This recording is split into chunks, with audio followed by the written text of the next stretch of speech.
Hello दोस्तों, स्वागत है आपका हमारे यूट्यूब चैनल पर। जैसा कि आप लोगों के सामने फीटर टेट थ्योरी के सिलेबस को कवर किया जा रहा है, जिससे कि आपका फीटर थ्योरी बिल्कुल कंप्लीट हो जाए और आप कॉम्पिटिटिव एग्जाम में आप इसके सारे क्वेश्चन बना सकते हैं।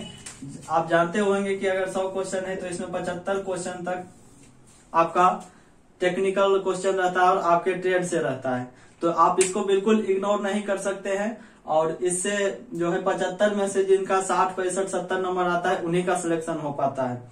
तो आप बिल्कुल आज से लग जाइए हमारे साथ, क्योंकि इससे पहले मेरा 3 वीडियो आ चुका है और जो भी लोग अभी तक वो वीडियो नहीं देख पाए हैं, आप बिल्कुल प्लेलिस्ट में जाकर के देख सकते हैं। और आज हम बात करने वाले हैं दूसरे चैप्टर माप और मापी औजार के बारे में, जैसे कि बहुत सारे क्वेश्चन पूछे जाते हैं, 1-2 क्वेश्चन पूछ ही दिए जाते हैं कि कौन से माप लेने वाले औजार हैं, या फिर स्टील रूल का जो है लिस्ट काउंट कितना है, या फिर कैलिपर्स के बारे में पूछ देता है। तो चलिए आज हम बात करते हैं माप और मापी औजार के बारे में। तो अभी तक आप मेरे चैनल से नहीं जुड़े हैं तो जल्दी जुड़ जाइए और वीडियो को लाइक और चैनल को सब्सक्राइब जरूर कर दीजिए। ठीक, तो चलते हैं डायरेक्ट टॉपिक पर। आज का पहला टॉपिक कि माप और मापी औजार में हम सब क्या करते हैं। सबसे पहला टॉपिक इसमें पढ़ना है आपका माप लेने की विधियां।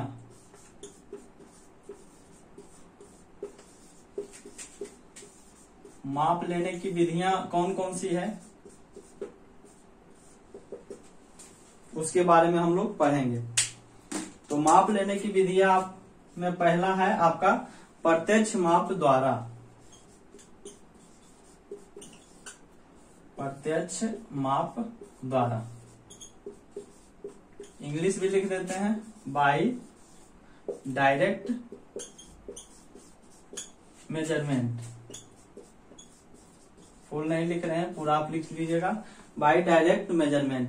अब इसमें होता क्या है, इसमें होता ये है कि आपको कोई जॉब को मापने के लिए दे दिया जाए वर्कशॉप में कि आप कोई जॉब बना रहे हैं और इसे मापना है। तो आप कैसे मापेंगे?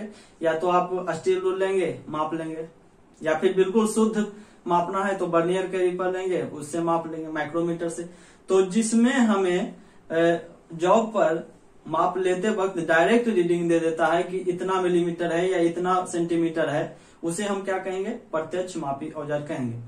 और जिस औजार के माध्यम से, जिस टूल्स के माध्यम से हम डायरेक्ट मेजरिंग नहीं कर सकते, बल्कि उससे किसी अन्य उपकरण की सहायता से हम माप लेते हैं, तो उसे अप्रत्यक्ष मापी औजार कहते हैं। तो प्रत्यक्ष मापी में आप लोगों ने क्या पढ़ा? जैसे स्टील रूल। ठीक, स्टील रूल में क्या होता है, हम लोग यहाँ पर इतना बड़ा जॉब मापना होता है तो इतना लगाते हैं। स्टील रूल पर हमें पता चल जाता है कि 10 mm है या 20 mm है, जो भी है। ठीक, तो प्रत्यक्ष मापी में स्टील रूल आ गया। दूसरा आपका हो जाएगा वर्नियर कैलिपर। वर्नियर कैलिपर में भी आप डायरेक्ट मेजरिंग कर सकते हैं। तीसरा आपका माइक्रोमीटर। माइक्रोमीटर में आप डायरेक्ट मेजरिंग कर सकते हैं। तो आप बिल्कुल नोट करते जाइएगा। और इसी से क्वेश्चन पूछता भी है कि इनमें से कौन प्रत्यक्ष मापी औजार है। ऑप्शन दे देगा स्टील रूल, वर्नियर कैलिपर, या फिर अप्रत्यक्ष मापी औजार है उसके ऑप्शन में आ जाएंगे। तो आप क्या मारिएगा? जो प्रत्यक्ष मापी औजार है ऑप्शन में वो रहेगा और उसको क्लिक करके आप अपना आंसर सही कर सकते हैं। ठीक, तो प्रत्यक्ष मापी में इतना ही पढ़ना होता है। दूसरा इसमें पढ़ना है अप्रत्यक्ष मापी औजार। अप्रत्यक्ष माप द्वारा, इंग्लिश इसका हो जाएगा बाय इनडायरेक्ट मेजरमेंट या बाय इनडायरेक्ट मेथड। ठीक, तो इसमें क्या होता है कि किसी जो इसका टूल्स होता है, इससे पहले माप ले लेते हैं और उसको स्टील रूल या वर्नियर कैलिपर या माइक्रोमीटर पर स्थानांतरित करके ले जाते हैं और उसके बाद चेक करते हैं कि इसका मेजरिंग कितना है। ठीक, बस इसमें इतना ही रहता है। जैसे एग्जाम्पल इसका देख लीजिए। एग्जाम्पल इसका outside micrometer. Outside calliper, inside calliper, inside calliper. तो कैलिपर जो भी है वह हमें डायरेक्ट मेजरिंग नहीं करके देते हैं, बल्कि हमें किसी न किसी अन्य उपकरण की सहायता से माप लेते हैं, तब हमें यह मेजरिंग बताती है।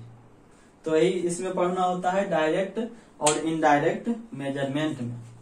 अब दूसरा आपका टॉपिक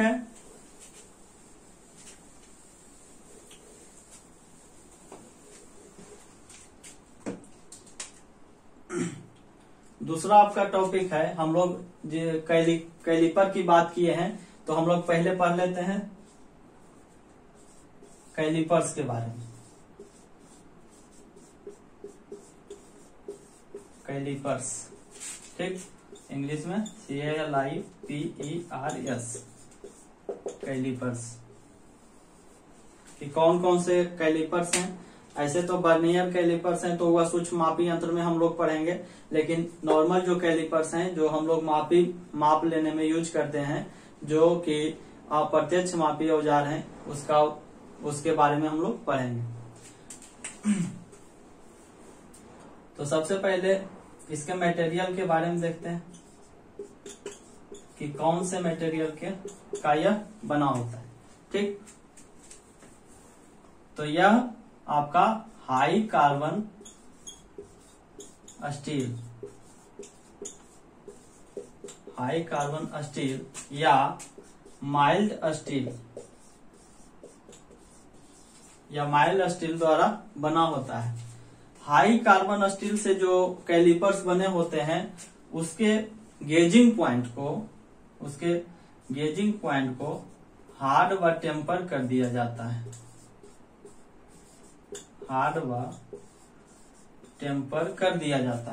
और जो माइल्ड स्टील से आपका कैलिपर बना रहता है, उसे केस हार्डनिंग कर देते हैं। उसका हम केस हार्डनिंग कर देते हैं। यह हार्ड व टेम्पर क्या है? तो यह एक विधि है जिसके माध्यम से हम धातु को इतना कठोर बना देते हैं जिससे कि उसके पॉइंट जो है नहीं खुरचाते हैं, नहीं घिसते हैं और हमें एक्यूरेट मान देते हैं। केस हार्डनिंग भी वही प्रोसेस है, लेकिन उसका ऊपर का धातु हार्ड हो जाता है, लेकिन उसके अंदर के धातु मुलायम ही रह जाते हैं, ठीक। तो यह हम लोग पढ़ेंगे आपका हीट ट्रीटमेंट चैप्टर में, वहां हम इसके बारे में डिटेल में बात करेंगे, ठीक। तो मटेरियल इसका हम लोगों ने देख लिया कि कैलिपर्स के कौन कौन से मटेरियल हैं।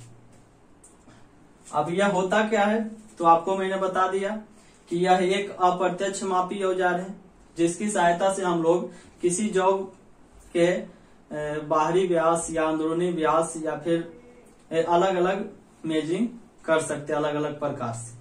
आगे हम पढ़ेंगे उसके प्रकार में कौन से कैलिपर्स का क्या काम है और कौन से कैलिपर्स का क्या नाम है, ठीक। तो मटेरियल हम लोगों ने जान लिया। अब इसकी साइज की बात करें,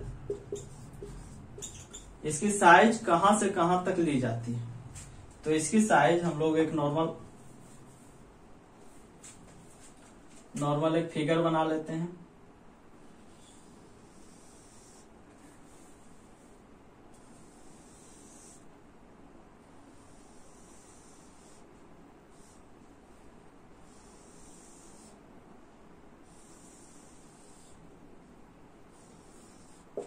जिसे आपका ये कैलिपर है, सही तो नहीं बना लेकिन कोशिश करें बनाने का।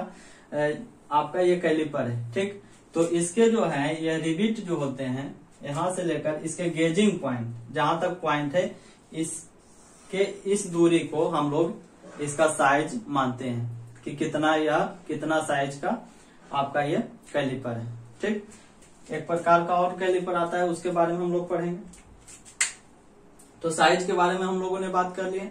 अब बात करते हैं दूसरा टॉपिक, कैलिपर्स।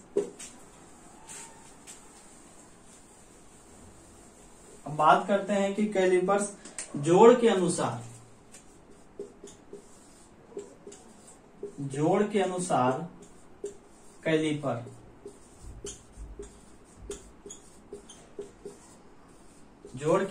कैलिपर अलग अलग होते हैं, उसी के बारे में हम लोग पढ़ेंगे, ठीक। तो जोड़ के अनुसार आपका दो प्रकार का कैलिपर होते हैं। पहला है firm joint calliper, firm joint calliper, और दूसरा आपका है स्प्रिंग ज्वाइंट,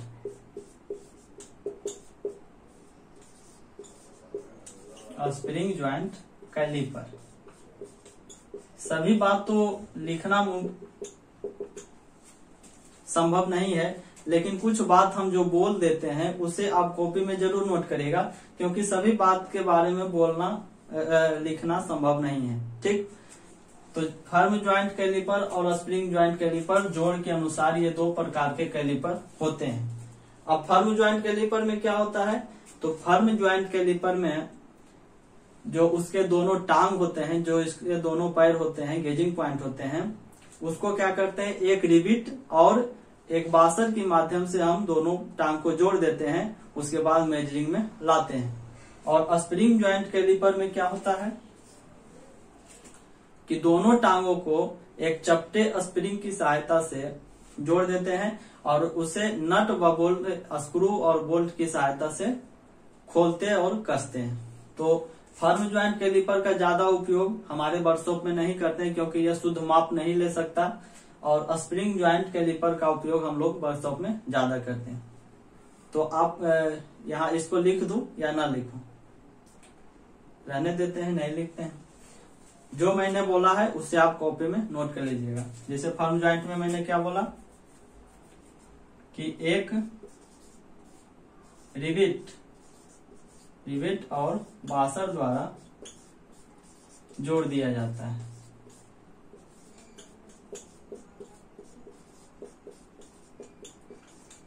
ठीक, और इसमें क्या होता है, एक स्प्रिंग की सहायता से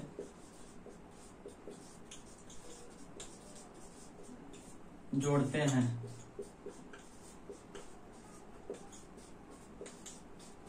एवं नट और बोल्ट की सहायता से इसे खोलते व कसते हैं। इसका स्ट्रक्चर देख लीजिए। जैसे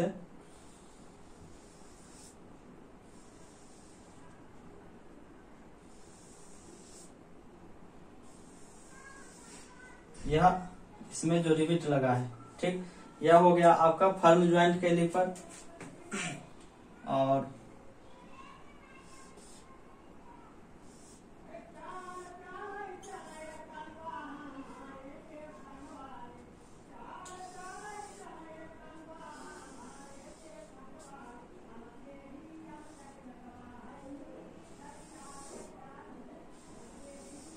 ये आपका है स्प्रिंग ज्वाइंट कैलिपर। ठीक, इसमें एक नट बोल्ट की सहायता से हम लोग इसे खोलते व कसते हैं। ठीक, और यह आपका स्प्रिंग ऐसे लगा हुआ रहता है। आप लोगों ने वर्कशॉप में देखा होगा इस प्रकार के औजार को। यह है आपका फर्म ज्वाइंट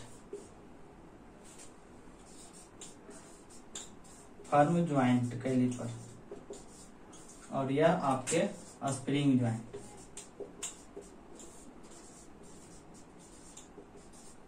ठीक, अब ऐसे तो इसका स्पेशल नाम है आउटसाइड कैलिपर, ये भी आउटसाइड कैलिपर है। ये हम आगे पढ़ेंगे कैलिपर्स के, टांगों के अनुसार कैलिपर्स के प्रकार के बारे में। तो जोड़ के अनुसार कैलिपर हम लोगों ने समझ लिए।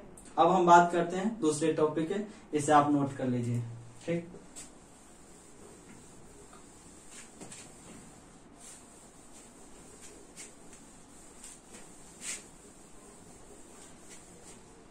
अब जोड़ के अनुसार कौन कौन से कैलिपर हैं?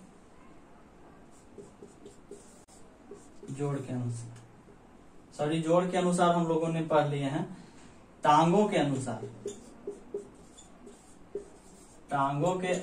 कैलिपर। तो टांगों के अनुसार यह 3 प्रकार के पाए जाते हैं। पहला इसमें पढ़ना है आपका आउटसाइड कैलिपर।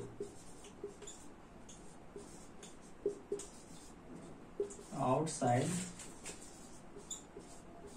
कैलिपर। दूसरा आपका है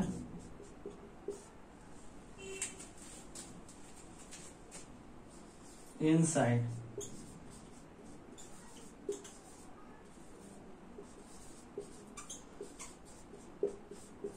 तीसरा आपका है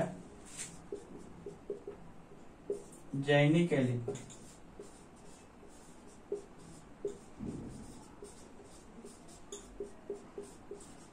या इसी को हम लोग कहते हैं odd leg, odd leg calliper, या इसी को हम लोग एक अन्य नाम और जानते हैं हर्माफ्रोडाइट।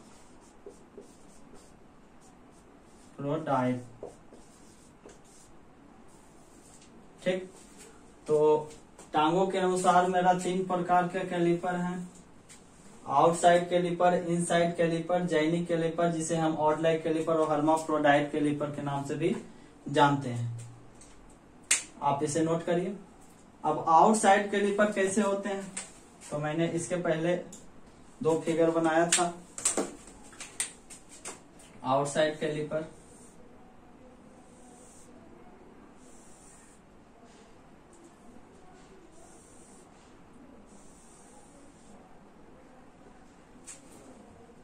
यह है आउटसाइड कैलिपर,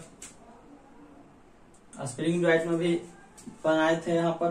तो आउटसाइड कैलिपर क्या होते हैं, आउटसाइड कैलिपर का काम क्या है इसके बारे में जानते हैं। तो आउटसाइड कैलिपर के द्वारा हम लोग किसी जॉब के बाहरी फेस का माप लेते हैं। जैसे आयताकार जॉब है तो उसके लंबाई या चौड़ाई का माप ले सकते हैं, या फिर वह गोलाकार जॉब है तो उसके हम बाहरी व्यास की माप ले सकते हैं। ठीक, तो इसका बस वही काम है। और दूसरा आपका इनसाइड जो कैलिपर है वह इस प्रकार के होते हैं।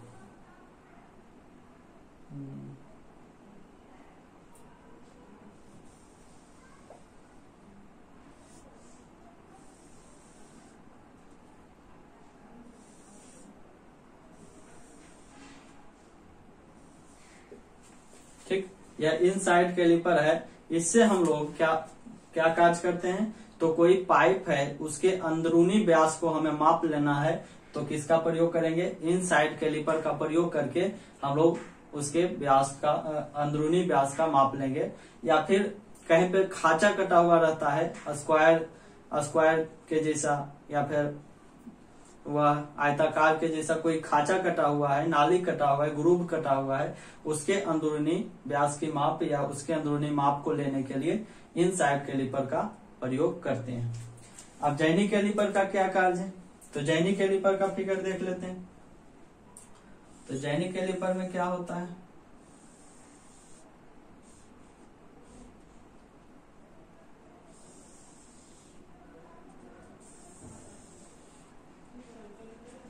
जैनी कैलिपर में होता क्या है, इसकी जो है एक टांग सीधी रहती है और एक टांग पॉइंट की ओर मुड़ी हुई रहती है। ठीक, तो जैनी कैलिपर के पहचाने का क्या है, एक टांग इसकी सीधी रहेगी और एक टांग अपने अंदर की ओर मुड़ी हुई रहेगी। आउटसाइड कैलिपर में पहचाने का क्या है, दोनों टांग उसके अंदर की ओर मुड़ा हुआ रहता है, और इनसाइड कैलिपर में उसके दोनों टांग बाहर की ओर मुड़े हुए रहते हैं। तो यही इनके पहचान है। अब इनका कार्य क्या है जैनी कैलिपर का, तो जैनी कैलिपर से हम लोग गोल जॉब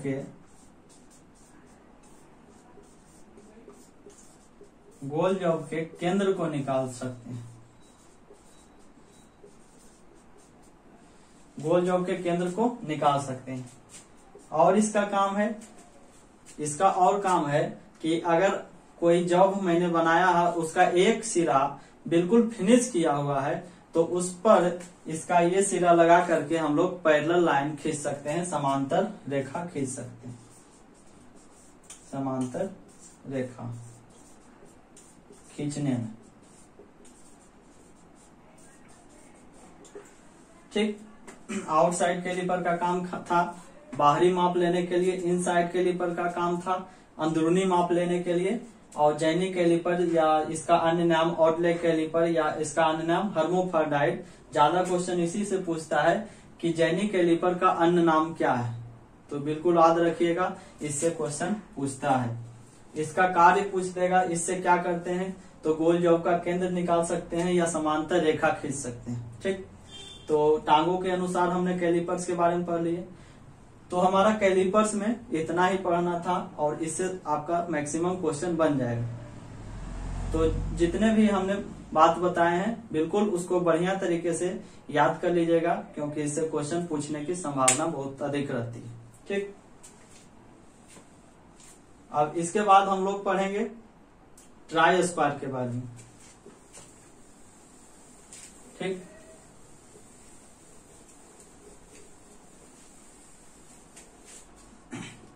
तो तीसरा आपका टॉपिक है ट्राई स्क्वायर।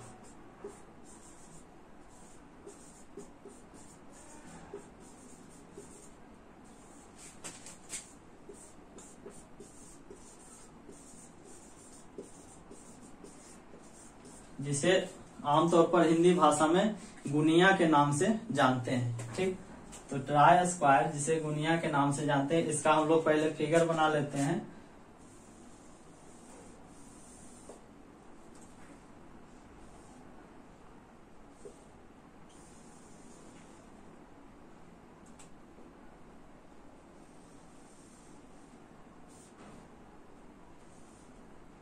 इस प्रकार आपने देखा होगा एक टूल्स जिसे हम लोग ट्राई स्क्वायर के नाम से जानते हैं। यह इसका ब्लेड होता है और यह इसका स्टॉक होता है। इसमें दो ही पार्ट्स होते हैं, एक ब्लेड और एक स्टॉक। ठीक, अब इसके ब्लेड की मटेरियल की बात करें, ब्लेड के मटेरियल की बात करें तो यह हाई कार्बन स्टील का होता है।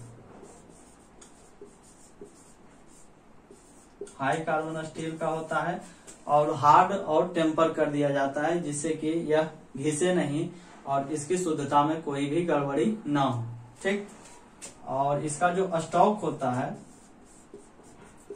इसकी मटेरियल आप कास्ट आयरन या स्टील या फिर एल्युमिनियम या फिर एल्यूमिनियम इत्यादि की भी बनी रहती है। ठीक, तो इससे क्वेश्चन पूछे जाते हैं कि ब्लेड का जो मटेरियल होता है ट्राई स्क्वायर का वह किस मटेरियल का बना होता है। तो हाई कार्बन स्टील से बना करके हार्ड और टेम्पर कर दिया जाता है। हार्ड और टेम्पर कर दिया जाता है और इसकी स्टॉक की जो मटेरियल होती है वह कास्ट आयरन या कास्ट स्टील या एल्युमिनियम की बनी होती है। ठीक, अब इससे क्वेश्चन पूछता है कि अब इसका उपयोग क्या है। इसका उपयोग क्या है, तो इसका उपयोग हम लोग समकोण जांचने के लिए या फिर समतलता जांचने के लिए या फिर 90 डिग्री में समांतर रेखा खींचने के लिए करते हैं। 90 डिग्री में रेखा खींचने के लिए या फिर समतलता चेक करने कि आपका जो जॉब है वह समतल है कि नहीं, समतलता चेक करने में करते हैं। तो इसका जो है यही काम है। इससे हम लोग कुछ जो है ट्राई स्क्वायर उसके प्लेट पर इंच या मिलीमीटर में उसके डायग्राम बने रहते हैं, जिससे कि हम लोग कभी कभी इससे माप भी ले लेते हैं। इसीलिए इसे हम मापी औजार भी कहते हैं, मेजरिंग टूल्स कहते हैं और मार्किंग टूल्स भी कहते हैं। ठीक, तो आज हम लोगों ने पढ़ा 3 टॉपिक के बारे में माप एवं मापी औजार से। अगला जो है इसका मेन टॉपिक वह आपका स्टील रूल होगा। ट्राई स्क्वायर में भी आपका एक और ट्राई स्क्वायर होता है, या तो फिक्स्ड ट्राई स्क्वायर है, एक और एडजस्टेबल ट्राई स्क्वायर होता है। उसका भी थोड़ा देख लेते हैं। तो इसका उपयोग आप लोगों ने देख लिया।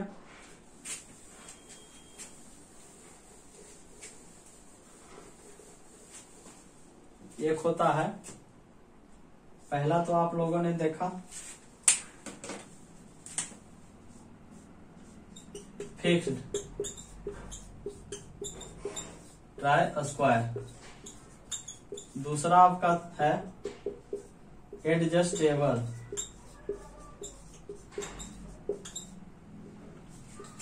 Try square. तो एडजस्टेबल ट्राई स्क्वायर में है नहीं, उसका भी काम जस्ट सेम है। कोण 90 डिग्री में कोण मापना, या फिर उससे समतलता चेक करना, या फिर उससे समांतर लाइन खींचना, उसका भी काम जस्ट सेम है। इसमें सिर्फ ये होता है कि सहूलियत के हिसाब से आप उसको कहीं पर भी सेट कर सकते हैं। जैसे ये आपका है ब्लेड है और इसमें एक खांचा कटा हुआ रहता है और इसी में आपका एक स्टॉक लगा रहता है